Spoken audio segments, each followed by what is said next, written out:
뒤에서 욕하는 혈액형 1위. 여러분, 혹시 친구와 대화할 때, 아, 맞아, 맞아, 하면서 고개를 끄덕이다가도 집에 돌아가서는 아니, 진짜 저 사람이, 라고 중얼거린 적 있으신가요? 사실 우리 모두에게는 이중적인 면이 있어요. 마치 동전의 양면처럼 말이죠. 앞에서는 환하게 웃으면서도 뒤에서는 속마음을 털어놓는 건 어쩌면 인간의 자연스러운 모습일지도 모르겠어요. 그런데 재미있는 건 이런 패턴이 혈액형별로 조금씩 다르다는 거예요. 먼저 넷째 자리를 차지한 O형부터 살펴볼까요? O형 친구들은 정말 솔직해요. 마치 투명한 유리컵 같다고 할까요? 속이 훤히 들여다 보이거든요. 야, 너 그거 진짜 별로야. 라고 대놓고 말하는 스타일이에요. 그래서 오히려 뒤에서 욕할 일이 별로 없어요. 바로바로 표현하니까요. 하지만 O형도 사람인지라 때로는 참을 때가 있어요. 특히 상대방이 윗사람이거나 너무 예민한 친구일 때는 말이죠. 그럴 때는 마치 압력소처럼 속에서 끓어오르다가 결국 터지는 순간이 와요. 아니 진짜 그 사람 때문에 스트레스 받아 죽겠어. 라면서 한꺼번에 쏟아내죠. 하지만 이것도 금방 지나가요. O형은 미련을 두지 않거든요. 셋째 자리는 A형이 차지했어요. A형 친구들을 보면 정말 신기해요. 평소에는 조용하고 얌전한데 속에는 엄청난 감정의 파도가 일렁이고 있거든요. 마치 호수 같아요. 표면은 잔잔해 보이지만 깊은 곳에서는 여러 가지 생각들이 소용돌이치고 있어요. A형은 화가 나도 그 자리에서 바로 표현하지 못해요. 괜찮아, 괜찮아라고 말하면서도 속으로는 진짜 어떻게 저런 말을 할 수가 있지? 라고 생각하고 있어요.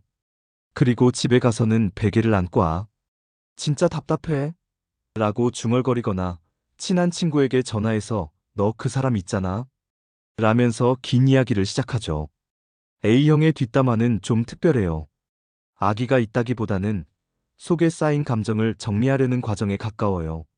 마치 일기를 쓰듯이 말이죠. 오늘 A가 이런 말을 했는데 나는 이렇게 느꼈어라는 식으로 차근차근 정리해요.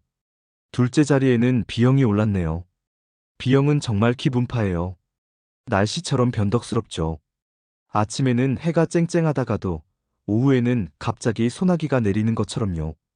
B형이 화날 때는 정말 극명해요. 순간적으로 욱하면서 감정이 치밀어 오르는데 그걸 바로 표현하기엔 상황이 애매할 때가 있어요. 그럴 때 B형은 돌려서 말해요. 아, 그런가? 신기하네라고 말하면서도 목소리 톤이 묘하게 차가워져요. 그리고 나서는 친한 친구들에게 야, 너 그거 알아? 오늘 누구가 라면서 이야기를 시작해요. B형의 뒷담화는 좀 드라마틱해요. 손짓 발짓을 섞어가며 생생하게 묘사하죠. 그때 그 표정이 진짜 말로 설명할 수가 없어. 라면서요. 하지만 B형의 좋은 점은 금방 잊어버린다는 거예요. 며칠 지나면 내가 그랬나? 라고 할 정도로 깔끔하게 넘어가요. 드디어 첫째 자리 AB형의 등장이에요. AB형이 1위라니 정말 의외죠? 평소에 쿨하고 차분해 보이는데 말이에요. 하지만 AB형이야말로 진짜 복잡한 혈액형이에요. A와 B의 특성을 모두 가지고 있으니까요. AB형은 앞에서는 정말 차갑게 굴어요. 마치 얼음처럼 차가운 표정으로 아, 그래라고 간단히 대답하죠.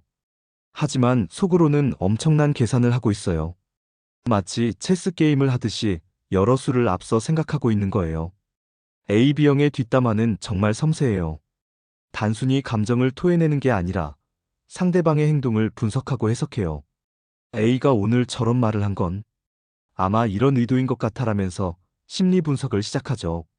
그리고 AB형의 무서운 점은 은근한 비꼬미예요. 직접적으로 욕하지는 않지만 아, 그 사람 참 특별하더라.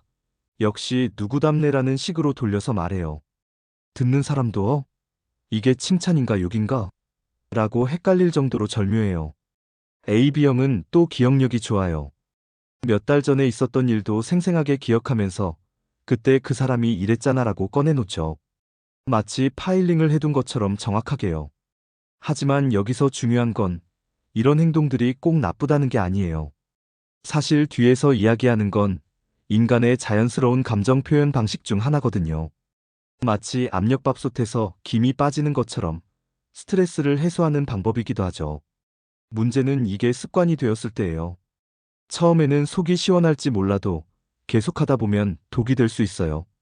마치 단 음료를 계속 마시면 나중에 당뇨가 생기는 것처럼 말이에요. 뒷담화가 관계를 망치는 이유는 여러 가지가 있어요. 첫째로 말은 날개가 있어서 어디로 날아갈지 모르거든요. 오늘 친한 친구에게만 했던 말이 내일은 전혀 다른 사람 귀에 들어갈 수 있어요. 마치 바이러스처럼 퍼져나가죠. 둘째로, 뒷담화는 신뢰를 깨뜨려요. 제가 나한테도 이런 식으로 말하겠구나라는 생각이 들게 만들거든요. 한번 깨진 신뢰는 다시 회복하기가 정말 어려워요. 셋째로, 뒷담화는 자기 자신도 변화시켜요. 계속 남의 험담을 하다 보면 점점 부정적인 시각으로 세상을 바라보게 되거든요. 마치 색안경을 끼고 세상을 보는 것처럼요. 그럼 어떻게 해야 할까요? 먼저 감정을 인정하는 것부터 시작해요. 아, 내가 지금 화가 났구나, 속상하구나라고 스스로에게 말해주세요. 감정을 억누르려고 하지 말고 있는 그대로 받아들이는 거예요. 그 다음에는 건전한 방법으로 감정을 표현해 보세요.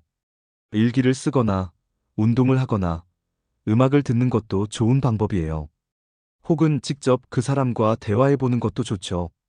그때 그 말 때문에 조금 상처받았어라고 솔직하게 말하는 거예요. 마지막으로 상대방의 입장에서 생각해 보는 연습을 해보세요. 저 사람도 나름의 이유가 있겠지. 오늘 컨디션이 안 좋았나 보다라고 생각하면 화가 조금씩 가라앉을 거예요. 결국 중요한 건 건강한 관계예요. 서로를 이해하고 존중하는 관계 말이죠. 뒤에서 욕하는 대신 앞에서 솔직하게 소통하는 게 훨씬 나은 방법이에요. 물론 쉽지 않아요. 하지만 연습하다 보면 분명 더 나은 관계를 만들어갈 수 있을 거예요. 여러분도 혹시 뒤에서 욕하는 습관이 있다면 오늘부터 조금씩 바꿔보는 건 어떨까요? 여러분의 소중한 인간관계를 위해서 말이에요.